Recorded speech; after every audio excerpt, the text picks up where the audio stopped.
Open Heavens on the Go, Saturday, May 10th, 2025. Topic: God's Call. Memory verse: 1 Corinthians 7:20. Let every man abide in the same calling wherein he was called. Bible reading: 2 Chronicles 26, 3-21. 16 years old was Uzziah when he began to reign, and he reigned 52 years in Jerusalem. His mother's name also was Jecoliah of Jerusalem. And he did that which was right in the sight of the Lord, according to all that his father Amaziah did. And he sought God in the days of Zechariah, who had understanding in the visions of God. And as long as he sought the Lord, God made him to prosper. And he went forth and warred against the Philistines, and brake down the wall of Gath, and the wall of Jabneh, and the wall of Ashdod, and built cities about Ashdod and among the Philistines. And God helped him against the Philistines, and against the Arabians that dwelt in Gobal, and the Mehunims. And the Ammonites gave gifts to Uzziah, and his name spread abroad even to the entering in of Egypt, for he strengthened himself exceedingly. Moreover, Uzziah built towers in Jerusalem at the corner gate, and at the valley gate, and at the turning of the wall, and fortified them. Also, he built towers in the desert, and digged many wells, for he had much cattle, both in the low country and in the plains, husbandmen also, and vine dressers in the mountains and in Carmel, for he loved husbandry. Moreover, Uzziah had an host of fighting men that went out to war by bands, according to the number of their account, by the hand of Jael the scribe, and Maaseiah the ruler, under the hand of Hananiah, one of king's captains. The whole number of the chief of the fathers of the mighty men of valor were 2,600, and under their hand was an army 300,000 and 7,500 that made war with mighty power to help the king against the enemy. And Uzziah prepared for them throughout all the host shields and spears and helmets and habergeons and bows and slings to cast stones. And he made in Jerusalem engines invented by cunning men to be on the towers and upon the bulwarks to shoot arrows and great stones withal. And his name spread far abroad, for he was marvelously helped till he was strong. But when he was strong, his heart was lifted up to his destruction.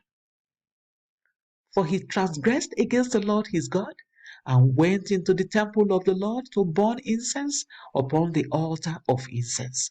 And Azariah the priest went in after him, and with him 80 priests of the Lord that were valiant men. And they withstood Uzziah the king, and said unto him, It appertaineth not unto thee, Uzziah, to burn incense unto the Lord, but to the priests, the sons of Aaron, that are consecrated to burn incense. Go out of the sanctuary. For thou hast trespassed, neither shall it be for thine honor from the Lord God. Then Uzziah was wroth, and had a censer in his hand to burn incense.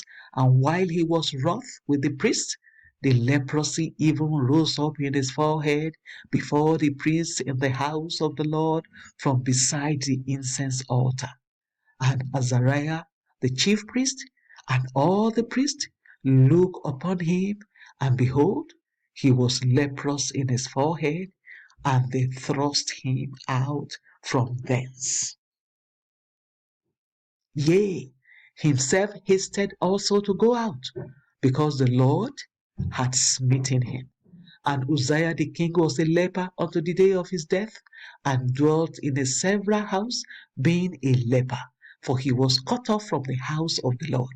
And Jotham his son was over the king's house, judging the people of the land.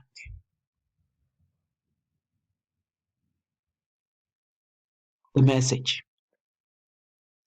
Many people believe that God only calls individuals into pulpit ministries, this is untrue. If God only calls people to serve Him on the pulpit, then it means that He's leaving other important areas of life to the devil. Every believer has a calling in one area of life or the other. In the Bible, we see God calling people into government. Joseph was called into leadership, and his obedience preserved the lives of his people. Genesis 45:7. Daniel was also called to shine God's light in the government of idolatrous Babylon, and he obeyed. He served under several kings and fulfilled his calling to reveal the power and presence of God through his roles in the government. Daniel 6:25-28. Also, Nehemiah wasn't called into the office of a priest. He was called to rebuild the walls of Jerusalem, and he did this joyfully. Nehemiah 2:1-5. Esther stayed at her duty post in the government house before God called her into the influential position of the queen in the palace. Esther 2:16-17. Her submission to God saved the lives of the Jews when Haman, their enemy, plotted to destroy them. Esther 7. God also calls people into business. Lydia of Thyatira was a seller of purple and expensive clothes worn by kings and queens. Only very rich people could afford her wares, and God positioned her there so that she could use her resources to advance the kingdom. Acts 16:14. God calls people to serve in different areas of life. Do you know the area He has called you into? People who live or move outside their places of calling will struggle because they have set themselves against God's purpose for their lives. In 2 Chronicles 26:16-21, the Bible tells us about King Uzziah, who decided to operate in another office that God did not call him into. As Israel's king, he enjoyed God's grace and favor until he decided to operate in the office of a priest. He went into the temple to burn incense and didn't return the same way. He came out leprous and was isolated. Whenever people operate in places God has not called them into, they become isolated from His grace and provision. Beloved, if God has called you to serve Him in any area of life, focus on your calling in that area. Do not compare yourself to other people who are flourishing in other areas. Obey God wholeheartedly in your calling, and you will experience His abundant grace and provision. Key point: find out what God has called you to do and focus on it. Bible reading in 1 year: 2 Chronicles 8-11. Hymn for today: Take my life and let it be. The Open Heavens is written by Pastor E.A. Adeboye, the General Overseer of the Redeemed Christian Church of God. God bless you.